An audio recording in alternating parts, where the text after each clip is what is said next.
എല്ലാവർക്കും നമസ്കാരം. പുതിയൊരു വാർത്താ വിശേഷത്തിലേക്ക് അല്ല ഞാൻ സ്വാഗതം പറയുന്നത്. പുതിയൊരു സിനിമയെ കുറിച്ചാണ്. നമ്മുടെ ദിലീപിന്റെ ഏറ്റവും പുതിയ സിനിമ അല്ലേ, ഭയം ഭക്തി ബഹുമാനം. ഇഷ്ടം പോലെ നമ്മുടെ സോഷ്യൽ മീഡിയയിൽ ഈ സിനിമയെ കുറിച്ചുള്ള റിവ്യൂകൾ ഇങ്ങനെ വന്നുകൊണ്ടിരിക്കുകയാണ്. അശൻ കോക്കിന്റെ റിവ്യൂ ഞാൻ കണ്ടു, പല പ്രാവശ്യം കണ്ടു. ഒരു അരവരാതി പടം എന്ന് പറഞ്ഞ അയ്യയ്യേ എന്തൊക്കെയാണ് മോഹൻലാൽ ചെയ്തത്. മൂപ്പര് മോഹൻലാലിന്റെ വിഗൊക്കെ വെച്ചിട്ട്, മോഹൻലാലിന്റെ ഒരു കൂതറ വിഗൊക്കെ വെച്ചിട്ടാണ് അശ്വൻ കോക്ക് ഇതിന്റെ പടം റിവ്യൂ ചെയ്യുന്നത് കേട്ടോ. എന്നിട്ട് അശ്വൻ കോക്ക് പറയുന്നത് അയ്യയ്യേ എന്തൊക്കെയാണ് കാണിച്ചു വെച്ചത്, എന്ത് ബോറ് പടമാണ് എന്നൊക്കെ പറഞ്ഞിട്ട് പടത്തെ കൊന്നു കൊല വിളിക്കുകയാണ് അശ്വൻ കോക്ക്. നോ ലോജിക് ഓൺലി മാഡ്നസ്, ഇതാണ് ഇതിന്റെ ടാഗ് ലൈൻ. അതിൽ ഒരു ലോജിക്കും ഇല്ല, ഇത് തനി പ്രാന്താണ് കൂട്ടരെ എന്ന് പറഞ്ഞുകൊണ്ട് ഒരു സിനിമ അങ്ങോട്ട് ഇട്ട് കൊടുക്കുകയാണ് ആര്, നമ്മുടെ ദിലീപ്. ഞാൻ ഈ സിനിമയുടെ സാങ്കേതിക കാര്യങ്ങളെക്കുറിച്ചോ ഇതിന്റെ സംവിധാനത്തെക്കുറിച്ചോ ധനഞ്ജയ് ശങ്കർ അല്ലെ, ഈ ധ്യാൻ ശ്രീനിവാസിന്റെയും വിനീത് ശ്രീനിവാസിന്റെയും ഒക്കെ അസിസ്റ്റന്റായി പ്രവർത്തിച്ച ധനഞ്ജയ് ശങ്കറാണ് ഇതിന്റെ സംവിധായകൻ. പിന്നെ ഷാൻ റഹ്മാനാണ് മ്യൂസിക്, ഗോപി സുന്ദർ ഇതിന്റെ BGM. അങ്ങനെ ഇതിന്റെ സാങ്കേതിക തികവുകളെ കുറിച്ചോ അതിന്റെ പരാജയങ്ങളെ കുറിച്ചോ ഒന്നുമല്ല ഞാൻ നിങ്ങളോട് പറയുന്നത്. ഇതിൽ കാമിയോ റോളാണ് മോഹൻലാൽ പ്രത്യക്ഷപ്പെടുന്നത്. പക്ഷെ കാമിയോ റോൾ എന്നൊക്കെ പറഞ്ഞാൽ ഏതാനും മിനിറ്റുകളോ ചിലപ്പോൾ സെക്കൻഡുകളൊക്കെ ഉണ്ടാവുള്ളൂ. ഇത്തരത്തിലുള്ള സൂപ്പർ സ്റ്റാറുകളൊക്കെ പല സിനിമകളിലും കാമിയോ റോളിൽ പ്രത്യക്ഷപ്പെടും. പക്ഷെ ഈ സിനിമയിൽ അങ്ങനെയല്ല. ഈ സിനിമ ഹാഫ് ടൈമിന് ശേഷം മോഹൻലാൽ തൂക്കിയെടുത്ത് തന്നെ പറയാം. മോഹൻലാലിന്റെ മുണ്ട് മടിക്കു തൂത്തലും മീശ പിരിക്കലും ഡാൻസും ആകെ ലാലേട്ടന്റെ ആരാധകരെ ഇങ്ങനെ അർമാദിക്കാനുള്ള എല്ലാ ചേരുവകളും ഒത്തിണങ്ങിയ ഒരു സിനിമയാണ് കേട്ടോ. ഞാൻ വീണ്ടും പറയാണ്, ഞാൻ സിനിമയുടെ ദൃശ്യഭംഗിയെ കുറിച്ചോ അതിന്റെ പോരായ്മകളെ കുറിച്ചോ ഒന്നുമല്ല നിങ്ങളോട് സംസാരിക്കുന്നത്. ഈ സിനിമയുടെ നിങ്ങൾ ആരും കാണാത്തതിന്റെ ഒരു ഉള്ളടക്കമുണ്ട് കേട്ടോ. അതാണ് ആദ്യം നമുക്ക് പേരിലേക്ക് വരാം. പേര് ഭയം ഭക്തി ബഹുമാനം. അല്ല കൂട്ടരെ, അല്ല. ദിലീപ് ആട്ടുകയാണ് എന്ന് പറഞ്ഞിട്ട് ദിലീപ് ആട്ടുകയാണ്. ആരെയാണ് ആട്ടുന്നതെന്നറിയോ? ഒന്ന്, തന്നെ 90 ദിവസം തന്നെ തടവിലിട്ട ഇവിടുത്തെ പോലീസ് സംവിധാനത്തെ അല്ലെ, പോലീസുകാരാണ് ഇവിടെ തടവിലിട്ടത്. പോലീസാണ് ദിലീപിനെ ഞങ്ങൾക്ക് കസ്റ്റഡിയിൽ വേണം എന്ന് പറഞ്ഞിട്ട് ഒരു തെളിവും ഇല്ലാതെ ഇരുന്നിട്ടും ദിലീപിനെ 85 ദിവസം തടവിലിട്ടു അല്ലെ. അങ്ങനെ തടവിലിട്ട ഇവിടത്തെ സർക്കാർ, പിണറായി സർക്കാരിന് നേരെയുള്ള ദിലീപിന്റെ ആദ്യത്തെ ആട്ടാണ് എന്ന് പറയുന്ന ഈ പേര് കേട്ടോ. അതല്ലാതെ ഭയം ഭക്തി ബഹുമാനം അല്ല കൂട്ടരെ. അങ്ങനെയൊക്കെ ദിലീപ് ഇതിൽ പറയുന്നുണ്ട്. പക്ഷേ ദിലീപ് അർത്ഥമാക്കുന്നത് കൊണ്ടാണ് ഈ സിനിമ തുടങ്ങുമ്പോൾ ദിലീപിന്റെ എൻട്രി എങ്ങനെയാണെന്ന് അറിയോ? ദിലീപ് ആദ്യമായിട്ട് ആ ഒരു രാഷ്ട്രീയ വിശദീകരണ യോഗം നടക്കുന്ന ആ സംഭവ സ്ഥലത്തേക്ക്, ഇതിലെ ബൈജു ആണ് നമ്മുടെ മുഖ്യമന്ത്രിയായിട്ട് CM ആയിട്ട് അഭിനയിക്കുന്നത് ബൈജു ആണ് കേട്ടോ. ബൈജു ഗംഭീരമായിട്ട് അഭിനയിച്ചിട്ടുണ്ട്. ഞാൻ നേരത്തെ പറഞ്ഞ പോലെ ഞാൻ ഇതിന്റെ അഭിനേതാക്കളെ കുറിച്ചോ അഭിനേതാക്കളുടെ അഭിനയ പാഠവത്തെ കുറിച്ചോ ഒന്നുമല്ല ഞാൻ പറയുന്നത്. ഇതിന്റെ അന്തർധാര, ഇതിന്റെ ഉള്ളിലുള്ള ആരും പറയാത്ത കാര്യങ്ങൾ. ഒന്നാമത്തെ കാര്യം ഞാൻ പറഞ്ഞു കഴിഞ്ഞു. സിനിമയുടെ തലക്കെട്ട് പരക്കയുള്ള ആട്ടാണ് ഇവിടുത്തെ പോലീസുകാർക്കെതിരെ, ഇവിടുത്തെ ഭരണകൂടത്തിനെതിരെ, പിണറായി വിജയൻ സർക്കാരിനെതിരെ, ഇവിടുത്തെ മാധ്യമ പ്രവർത്തകർക്കെതിരെ, ഇവിടുത്തെ പോലീസുകാർക്കെതിരെ, ഇവിടുത്തെ ഫെമിനിസ്റ്റുകളെ ഒന്നടങ്കം ആട്ടുകയാണ് ദിലീപ്. ഇനി എന്റെ ദിനങ്ങളാണ്, ഇനി എന്റെ തിരിച്ചു വരവാണ് എന്നും പറഞ്ഞിട്ടാണ് ദിലീപിന്റെ ആ ഒരു മാസ് എൻട്രി കേട്ടോ. ആ എൻട്രി സമയത്തെ അപ്പോഴാണ് മുന്നിൽ ഒരു പടത്തിൽ ദിലീപിന്റെ ആദ്യം നമ്മൾ കാണുന്നത് ദിലീപിന്റെ കാലുകൾ മാത്രമേ കാണുന്നുള്ളൂ. ദിലീപ് ഇങ്ങനെ മുന്നോട്ട് വരികയാണ്. അപ്പം തന്നെ തിയേറ്ററിൽ ഭയങ്കര കയ്യടിക്കുകയാണ് കേട്ടോ ദിലീപ് ഫാൻസ്. അങ്ങനെ മുന്നിൽ പഴത്തൊലിയുണ്ട്. പഴത്തൊലിയിൽ ദിലീപിന്റെ കാലിങ്ങനെ സ്ലോ മോഷനില്ല പഴത്തൊലിയിലേക്ക് ഇങ്ങനെ പോവുകയാണ്. അപ്പോൾ 2-3 ആൾക്കാർ അപ്പുറത്ത് പറയുന്നുണ്ട്, ആ പഴത്തൊലി ചവിട്ടി ദിലീപ് ഇതാ മലന്നടിച്ച് വീഴും എന്നൊക്കെ ആരോട് പറയുന്നുണ്ട് കേട്ടോ. അപ്പോഴാണ് ദിലീപ് ആ പഴത്തൊലിയിൽ ചവിട്ടിയില്ല എന്ന് പറയുമ്പോൾ ദിലീപ് പതുക്കെ കാലെടുത്ത് മാറ്റുന്നു. എന്നിട്ട് പറയുന്നു, അത് പണ്ടായിരുന്നു ആദ്യത്തെ കിടിലൻ ഡയലോഗ് ആയിരുന്നു കേട്ടോ അത് എന്ന് പറഞ്ഞാൽ ദിലീപ് പ്രഖ്യാപിക്കുകയാണ്. നമുക്കറിയാലോ ദിലീപിന്റെ പല സിനിമകളിലും ദിലീപ് പഴത്തൊലി ചവിട്ടി വീഴുന്നു ചവരനോട് വെച്ച് അടിക്കുന്നു, അല്ലെ ചാണക്കുഴിയിൽ പോയി വീഴുന്നു, അവിടുന്ന് എണീറ്റ് വരുന്നു. ആകെ അമ്മാതിരി അലമ്പ് പരിപാടിയായിരുന്നു ദിലീപിന്റെ തമാശ എന്ന് പറയുന്നത്. ദിലീപ് പറയുന്നു, അക്കാലമൊക്കെ കഴിഞ്ഞു കൂട്ടരെ. ദിലീപിനെ ഒരു പഴത്തൊലിയിലും ചവിട്ടി വീഴില്ല. മറ്റൊരു അർത്ഥം കൂടിയുണ്ട്. ഇനി നിങ്ങൾക്ക് ദിലീപിനെ ഇതേപോലെ ഒരു പഴത്തൊലി ഇട്ടിട്ട് ഭാഗ്യലക്ഷ്മി കേൾക്കണം, ഫെമിനിസ്റ്റുകൾ കേൾക്കണം, ഇവിടെ ദിലീപിന്റെ രക്തം കുടിക്കാൻ വേണ്ടി നിൽക്കുന്ന മാധ്യമ പ്രവർത്തകരും ഒരു സംഘം പോലീസുകാരും കേൾക്കണം. ഇനി നിങ്ങൾ എത്ര പഴത്തൊലിട്ടാലും ദിലീപ് അതിൽ ചവിട്ടില്ല കൂട്ടരെ. ദിലീപ് അതിൽ ചവിട്ടി തെന്നി വീഴുകയില്ല. ദിലീപ് പ്രഖ്യാപിക്കുന്നു. ആദ്യത്തെ കാര്യം കേട്ടോ. അപ്പൊ ഞാൻ തലക്കെട്ടിനെ കുറിച്ച് പറഞ്ഞു, ഈ ദിലീപിന്റെ എൻട്രിയെ കുറിച്ച് പറഞ്ഞു. ഇനി ഈ സിനിമയിൽ ആരൊക്കെ അഭിനയിച്ചെന്നറിയുമോ? ദേവൻ ആരാ? ബി ജെ പിയുടെ നേതാവാണ് ദേവൻ. മേനക സുരേഷ് അല്ല, മേനകയുടെ ഭർത്താവായ നിർമ്മാതാവ് സുരേഷ് അഭിനയിച്ചിട്ടുണ്ട്. അതുകൊണ്ടൊക്കെ തന്നെ, അതായത് സിനിമയിലെ ഒരു ബി ജെ പി പക്ഷത്തുള്ള ആളുകളെ ദിലീപ് തെരഞ്ഞുപിടിച്ച് സിനിമയിൽ അഭിനയിച്ചിട്ടുണ്ട് കേട്ടോ. അപ്പോൾ ഈ സിനിമ വളരെ കൃത്യമായ ഒരു രാഷ്ട്രീയം പറയുന്നുണ്ട്. സിനിമ വളരെ കൃത്യമായ ഒരു ആന്റി CPM, ഒരു ആന്റി കോൺഗ്രസ് എന്ന് ഞാൻ പറയുന്നില്ല, ഒരു ആന്റി CPM രാഷ്ട്രീയം വളരെ കൃത്യമായി അടയാളപ്പെടുത്തുന്നു. പിന്നെ ഈ സിനിമയിൽ അഭിനയിച്ചത് നമ്മുടെ സ്വന്തം ലാലേട്ടനെയും കൂടിയാണ് ദിലീപ് ചേർത്ത് നിർത്തുകയാണ് കേട്ടോ. അപ്പോൾ ഈ സിനിമാ രംഗത്തുള്ള ഏറ്റവും പ്രധാനപ്പെട്ട BJP പക്ഷത്തുള്ള ആൾക്കാർ, അത് കഴിഞ്ഞിട്ട് സൂപ്പർ മെഗാ സ്റ്റാറായ, എന്താ പറയാ, ഈ സമാനതകളില്ലാത്ത നമ്മുടെ ലാലേട്ടനെയും ചേർത്ത് പിടിക്കുന്നു.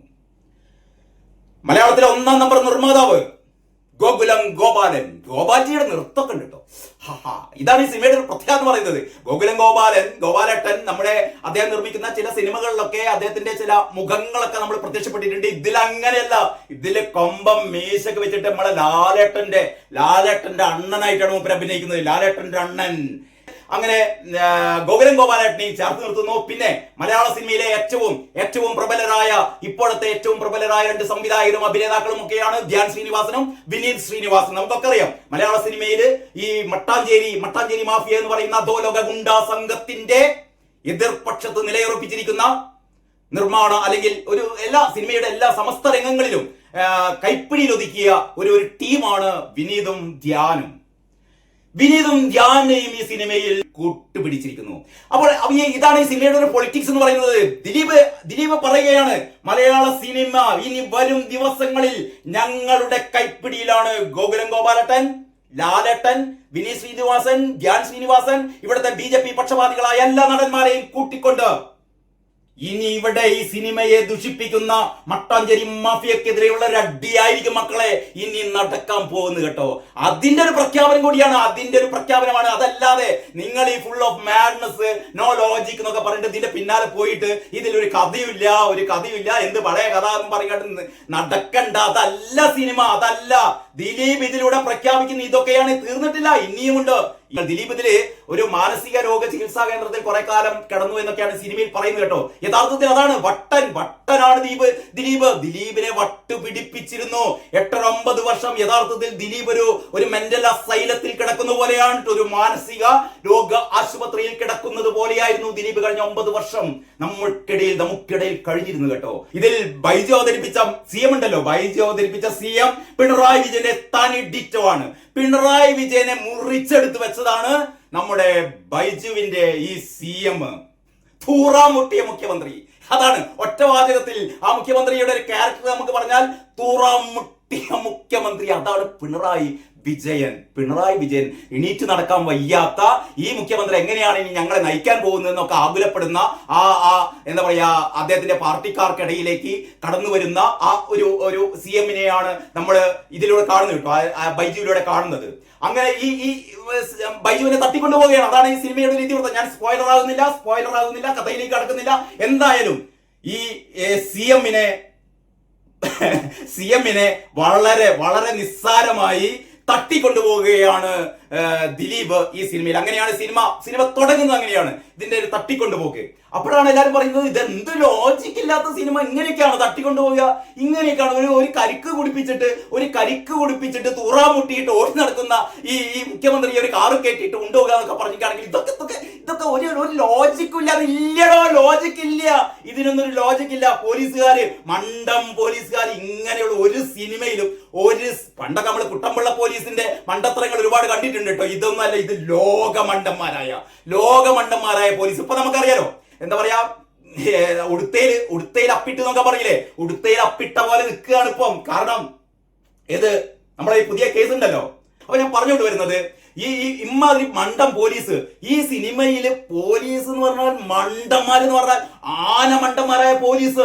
അപ്പോഴാണ് ഈ അശ്വിൻ കോക്കിനെ പോലുള്ള റിവ്യൂ വളരെ സീരിയസ് ആയിട്ട് സിനിമയെ റിവ്യൂ ചെയ്യുന്ന ആൾക്കാർ, ഓ ഇവര് എന്ത് ഒരു ലോജിക്കും ഇല്ലാതെ പോലീസുകാരെ ഇങ്ങനെയുള്ള ഇത് ഈ പോലീസുകാര് തോക്കൊക്കെ ചൂണ്ടിയിട്ട് ഒരു 10-60 പോലീസുകാർ വന്നപ്പോ ഈ തോക്കിലുണ്ടല്ല തോക്കുമായി കേരള പോലീസിന്റെ തോക്കിൽ ഉണ്ടല്ലാത്ത പോലീസ്. ദിലീപ് ഈ സിനിമയിലൂടെ പറയുന്ന ഭയങ്കര ബ്ലാക്ക് ഹ്യൂമർ ആണ് കേട്ടോ. അത് ബ്ലാക്ക് ഹ്യൂമർ അല്ല, ഇതിന്റെ അങ്ങപ്പുറത്തെ സാധനമാണ്. പോലീസുകാർ 10-60 പോലീസുകാരെ പടപെട്ടായെന്ന് പറഞ്ഞ തോക്കൊക്കെ ഇങ്ങനെ ചൂണ്ടും. അപ്പോഴാണ് പറയുന്നത് തോക്കിൽ ചൂണ്ടിട്ടത് കാര്യം ഉണ്ടല്ലാത്ത തോക്ക്. അപ്പോഴാണ് ഇവരെ നേരിടാൻ റിയാസ് ഖാന്റെ നേതൃത്വത്തിൽ ഇവിടെ ഭയങ്കര പാട്ട് വെച്ച് എന്താ പറയുക, ഡി ജെ വെടിയുണ്ട. നിങ്ങൾ കേട്ടാലേ നമ്മള് ചിരിച്ചിട്ട് വഴിക്കാവൂ എന്ന് പറഞ്ഞാൽ യഥാർത്ഥത്തിൽ ദിലീപ് മണ്ടത്തരം കളിച്ചതല്ല, ദിലീപ് തുണിയുരിക്കുകയാണ്. ഇവിടത്തെ ഭരണകൂടത്തിന്റെ പിണറായി സർക്കാരിന്റെ പോലീസിനെ ഇങ്ങനെ ഇത്രയും തൊലിയൊരു സിനിമ വേറെ ഇല്ല കേട്ടോ. നിങ്ങൾ എല്ലാവരും പോയി കാണണം കേട്ടോ. നിങ്ങൾ എല്ലാവരും പോയി കാണുമ്പോൾ ഈ സാധാരണ സിനിമ കാണാൻ പോകണ പോലെ നല്ല പാട്ട് കേൾക്കാനോ നല്ല കഥയോ അല്ലെങ്കിൽ ഇതിന്റെ സിനിമയുടെ സൗന്ദര്യാത്മക കാര്യങ്ങളോ ഒന്നുമല്ല. ഇത് ദിലീപിന്റെ പ്രഖ്യാപനമാണെന്നേ. പിണറായി സർക്കാരിന്റെ പോലീസിനെ ഇമാതിരി അലമ്പ അഭിഭാഷകരെ ഇമാതിരി മാധ്യമ പ്രവർത്തകരൊക്കെ കൊന്ന് കൊല വിളിക്കുകയാണ്. അതായത് മറ്റേ നികേഷിന്റെ മാതിരി ഒരു മാധ്യമ പ്രവർത്തകരുണ്ട്. അപ്പൊ മാധ്യമ പ്രവർത്തകര് എന്താ പറയാ, ഈ പോലീസുകാര് സിഎമ്മിന്റെ അപ്പിയൊക്കെ കാണിക്കുന്നുണ്ട് കേട്ടോ. ഇതൊക്കെ കാണിക്കാണെന്നാണ് അശ്വൻ കോക്ക് പറയുന്നത്. കാണിക്കണം. അപ്പിയിടുന്ന മുഖ്യമന്ത്രിയെ കാണിക്കണ്ടോ, അപ്പി കാണിക്കണ്ടേ? ഇതൊക്കെയാണ് ദിലീപ്, ഇതാണ് കാണിക്കുന്നത്, ഇതൊക്കെയാണ് നിങ്ങൾ ചെയ്യുന്നത്. എന്നിട്ട് അവസാനം മക്കളെ ഹാഫ് ടൈമിന് ശേഷം അഴിഞ്ഞാട്ടം എന്ന് പറഞ്ഞാൽ ലാലേട്ടനും ദിലീപും ഗോകുലം ഗോപാലേട്ടനും വിനീത് ശ്രീനിവാസനും ധ്യാൻ ശ്രീനിവാസനും തൂക്കി അടിക്കുകയാണ്. ഇനി സിനിമയില് മട്ടാഞ്ചേരി മാഫിയുമില്ല, ഒരലവലാതി മറ്റേ പോക്കിന്റെ ഭാഷ പറഞ്ഞ അരവലാതി ടീമുമില്ല. ഇനി ദിലീപിന്റെ കയ്യിലാണ്. നിങ്ങൾക്ക് ഭാഗ്യലക്ഷ്മി തലകുത്തി മറിഞ്ഞാലും ഈ മാതിരിയുള്ള അഭിഭാഷകരും ഈ മാതിരിയുള്ള കള്ള പോലീസുകാരും എന്തൊക്കെ പറഞ്ഞാലും ഇപ്പോഴും നമ്മുടെ മാധ്യമങ്ങളെ നിങ്ങൾക്ക് ഒരു കാര്യം പറയണ്ടേ, ഇപ്പോഴും നമ്മളെ മാധ്യമങ്ങൾ എന്തൊക്കെ ചർച്ച ചെയ്യുന്നല്ലേ, എന്തൊക്കെയാണ് ഇവർ ലോകത്തിന്റെ സൂര്യന്റെ കീഴിലുള്ള എല്ലാ കാര്യങ്ങളെ കുറിച്ചിട്ടും വൈകുന്നേരം 7:30 മണി മുതൽ 7:30 മണിക്ക് തുടങ്ങും മാതൃഭൂമി ചാനൽ. അത് കഴിഞ്ഞിട്ട് 8 മണിക്ക് ഏഷ്യാനെറ്റും മനോരമയും മറ്റ് നിരവധിയായ ചാനലുകളും നമ്മുടെ റിപ്പോർട്ടർ TV പിന്നെ എല്ലാ സമയത്തും ഈ എഡിറ്റേഴ്സും മറ്റേ എഡിറ്റേഴ്സും ആ എഡിറ്റേഴ്സും ഈ എഡിറ്റേഴ്സും ഒക്കെ ആയിട്ട് ഇവർ ചർച്ചയാണ്.